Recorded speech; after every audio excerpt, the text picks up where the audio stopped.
நல்லா இருக்கு மீன் நல்லா பழசுல இருக்கு. அதனால பார்த்தாலே தெரியும் கலர் ஃபீட் ஆயிடுச்சுல, கலர் ஃபீட் ஆயிடுச்சுன்னா அதுக்கு ஏற்ற மாதிரி பாருங்க. இதுக்கப்புறம்லாம் மீன் வாங்கும்போது இன்னும் ஜாக்கிரதையாக வாங்கணும். என் ஸ்ட்ரைக் வந்து மீன்லாம் ஸ்டாக் இருந்தால் அதிகபட்சம் 2 மாதம் அப்போ நீங்கள் வரலாம். மீனை பார்த்து வாங்கணும். அதுதான் அனைத்து மெதுவாக சொல்கிறேன். என்கிட்ட சொல்கிறேன் வாங்கும்போதே ஃப்ரெஷ் மீனும் வரும். ரேட் அதிகமாக இருக்கும். 1000 ரூபா போகிற மீனும் 2000 ரூபா போகும்.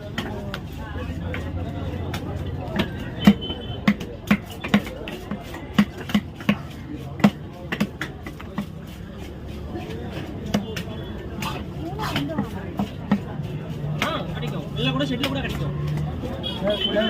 வெளில பார்த்து கிடைக்கலன்னா மட்டும் இங்கே வாங்க நான் சொல்கிறேன்.